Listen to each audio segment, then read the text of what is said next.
Well, today is a homecoming and a reunion. And those of you who have known Reverend Ginny Roll when she was here as an intern after graduating from Unity Institute and being ordained in a minister, I'm glad you are here to be part of this wonderful return today. Ginny was here in 2007 to 2008, almost a year as an intern. And then because her first grandchild was coming, she went back to the mainland. But she's been leading the Unity Church in Newport News, Virginia for several years. And when Sky wrote her and said, would you be interested? We are so blessed that she said yes. Will you help me welcome home, e como mai, Reverend Ginny Roll.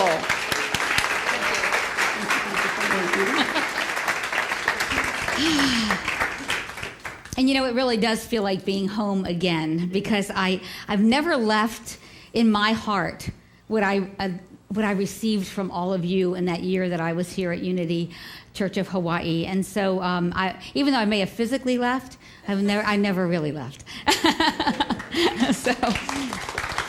And I do wish to send you wonderful greetings and blessings from Unity Fellowship Church. As they knew I was coming here, they just said, just send our love to all of you here on the island. So much love comes from the mainland to all of you today. So I want to ask you a question. Have you ever felt suspended between two choices that you had to make? Had you ever wished that someone would just give you the answer? Have you ever sat up at night mulling it all over? This or that, this or that. Okay? Have you ever asked family or friends for suggestions on how to handle this decision, knowing full well you were not going to listen to a word that they said? I see a hand up in the back. Because I think all of us, kind of feel that way when we have a choice to make. And it's a beautiful Danish proverb says, he who builds according to everyone's advice will have a crooked house. So the idea is that really, why do we go out and try to find advice from other people? There's a story about a high on the hill in a Midwestern town stands an old post office.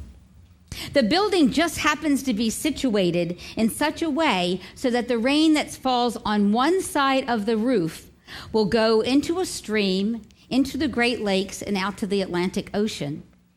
If the rain falls on the other side of the roof, it'll go into a small brook, into the Ohio-Mississippi River, and out to the Gulf of Mexico.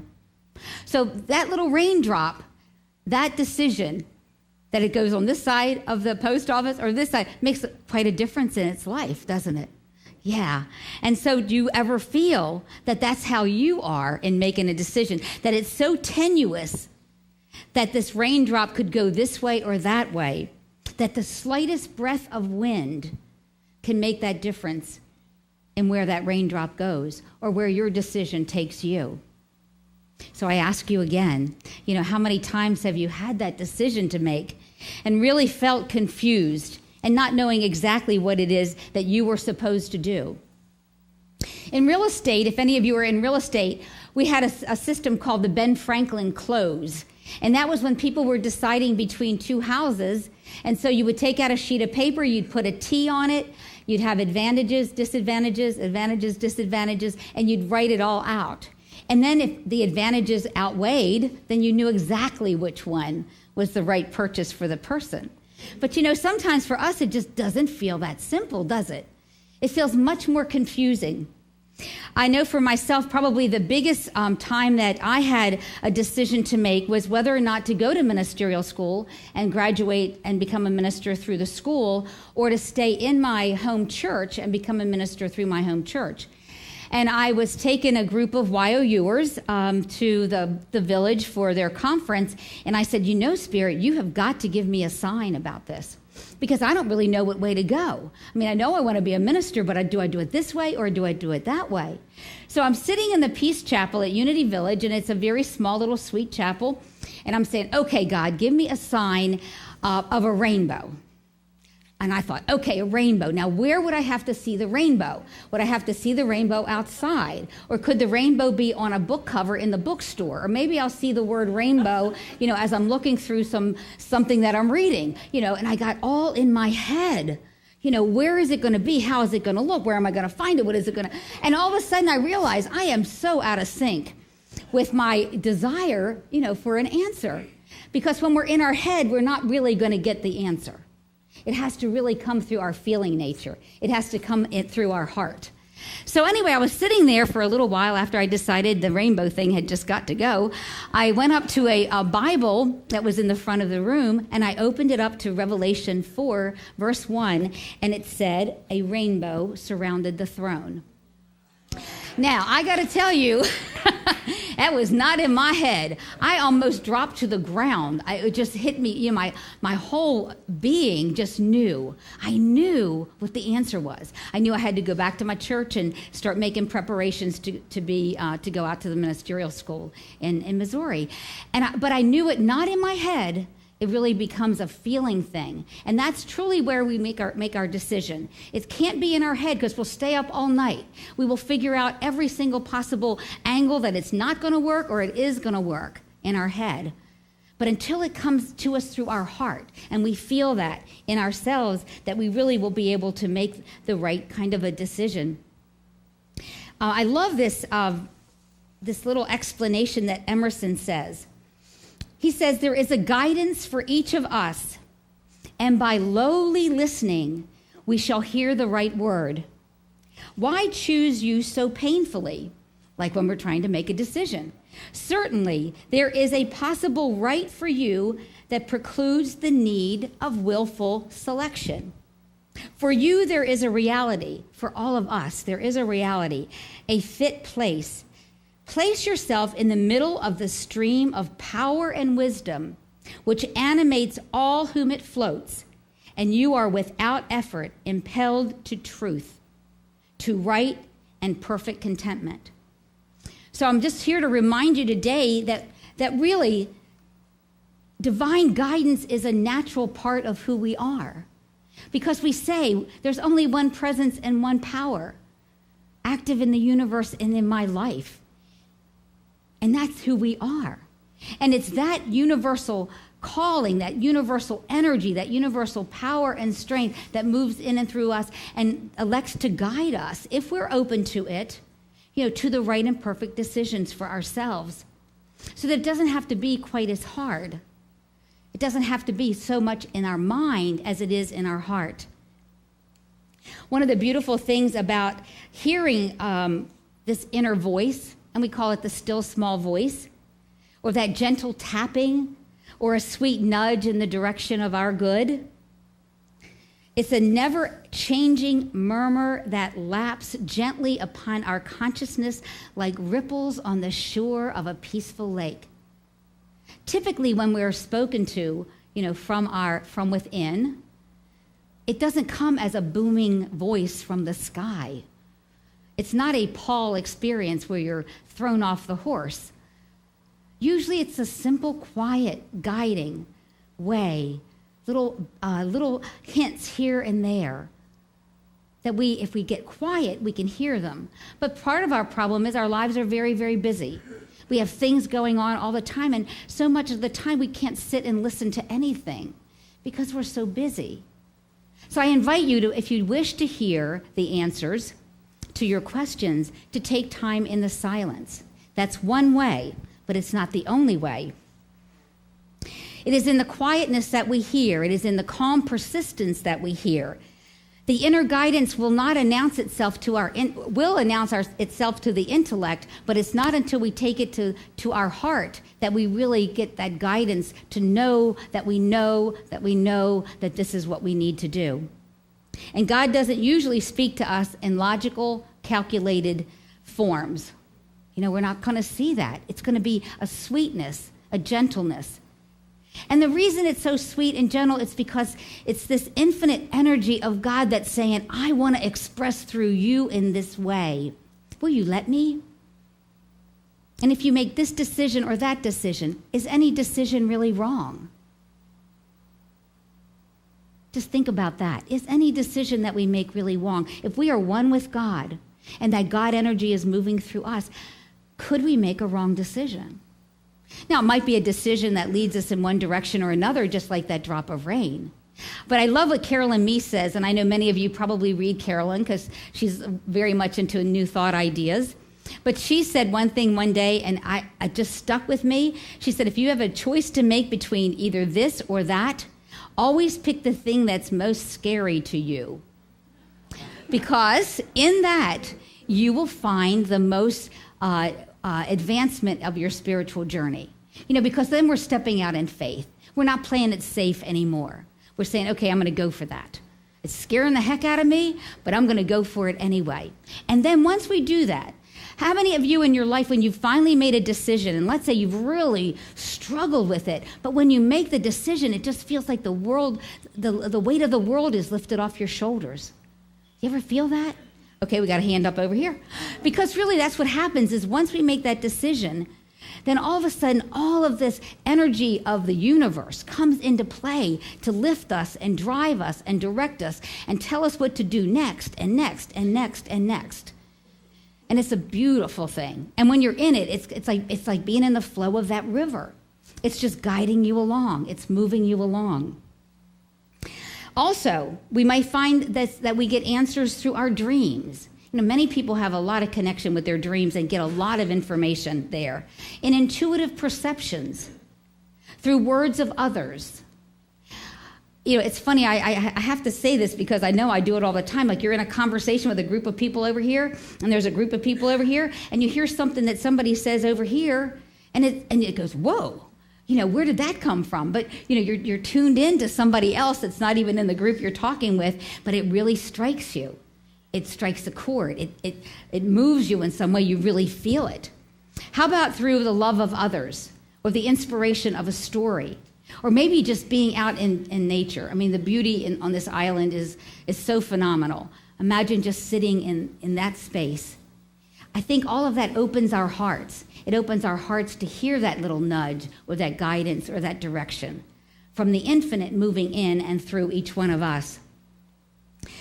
And also the idea that, and this is funny because I do this too, but the idea that when you ask for a sign, then don't think that every single solitary thing that comes along is a sign. Like, oh, I got a letter in the mail. I wonder what that means. Oh, somebody called me. I wonder what that means. Oh, I went through that red light. I wonder what that means. You'll know that if it's for you because it'll strike you in your heart and in the center of your being. You'll go, yeah, that's it. Don't spend a whole lot of time trying to find the guidance and all kinds of things unless it really strikes you. Then take a moment and say, okay, what might this be trying to tell me? I might want to open up to that. And also the knowing, and I think this is a really important part of what unity teaches, is that if we're one with the infinite, and the infinite wants to live and breathe and have its being through us in the world, as in what you all say at the beginning of the service, then first of all, how could we make a wrong answer, or have a wrong decision, or make a wrong selection? How would that be possible? And the other thing is that this infinite moving through us, this God experience through us, only is there to guide us to good. Because we get to decide what that good is for us. We get to make it good or not. In unity, we would say it's all working together for good, even the things that may not feel all that comfortable at times. But we feel like, no, but that has something, there's something in there for me to know here. I need to go through this because there's something here for me to learn, or there's something here that's going to raise me up higher in consciousness. So I just love that idea that just sitting in the quiet or being alert to things that come toward you, that you take into your heart and you really feel the answer to, all help us in that inner guidance. The guidance that is part of our, it's part of our GPS system. is that we're one with this infinite energy of God that's saying, yeah, let me express through you. Let me move through you. Let me live through you. Let me allow you to move in this direction or that direction, because, boy, you're going to get so much out of it, and how much more you're going to be expressing me, God, in the world when you do this. I love that idea. And I know at Unity Fellowship Church, I talk about that all the time. I mean, we really are the living expressions of God on earth. No one would know God if we weren't here to be God's presence in the world. And how wonderful that is to know that, and then try to live that the best that we can in all that we do. I once saw a bumper sticker that said, like God's my co-pilot, and I thought, why wouldn't you want God to be the pilot, for crying out loud? Let him get in the driver's seat. And there's a few things I want to show you up here. If we invite guidance from the Christ within, it will always steer us right. We'll always go in the right direction, okay? It'll come through our feeling nature rather than our intellect. It comes as at any time, often when we least expect it. Could be in the grocery store line or doing anything around the house. Results will be a win-win situation for everyone involved. You know, there's nothing that we would decide on that would put some other person down or not be a good thing for not just myself, but for anyone else that's involved. Things will move forward effortlessly without manipulation. Any control people in the room here? You know, I got to have it my way. It's got to go my way. Okay? When a door opens and we see a green light, move ahead and proceed forward. Because there again, that's that infinite going, okay, here, this is the next thing, and this is the next, and this is the next, and be guided the whole way. To place ourselves into the flow of the inner guidance, we must release. Have we released the outcome, and are we open to guidance, or are we so fixed that it has to look like this, that we can't see another option for ourselves? You know, when Unity prays, a lot of times we'll say this or something greater, this or something more magnificent for the outcome. Peace. Are we feeling at peace about the eventual outcome? You know, you kind of got to go within and kind of test that for yourself. Openness. Are we open to any outcome, not just the one that we figured out? Now, there again, we're back in the intellect, trying to get it all together, kind of figuring out how are we going to do it. But are we open to other possibilities? And we need to be, because we can't always figure it all out. There's a grander scheme many, many times. There's a grander plan that we would never, ever be able to see until we step into it. And finally, trust. Do we trust that through the guidance, we know that the outcome is the best for us? And there again, knowing the things that we teach here, and I know in this church, is that there's only good waiting for us. You know, how do we step into that? How do we move into that? Is that it? Okay. So just a few things to think about today. And just to take with you. And hopefully if you've got a choice that you're making, maybe some of these ideas will be helpful for you. So let's take a moment, kind of center ourselves and quiet our minds and quiet our hearts. And if there's something that you are deciding on now, just awaken or open to that inner guidance. Allow yourself to awaken to be fully present to different things that may come your way in the next week. But know that you're being divinely guided. We can't get away from God because God is us. God is me. God is you. So God is with us every step of the way. Have that faith and that confidence that if you move forward and make that decision, that everything will be revealed to you step by step. Usually not all at the same time, because sometimes the design is so grand that it would just blow us away. But that we'll be guided every single step of the way. So let's, for a few moments, allow ourselves to be present in the silence of our hearts.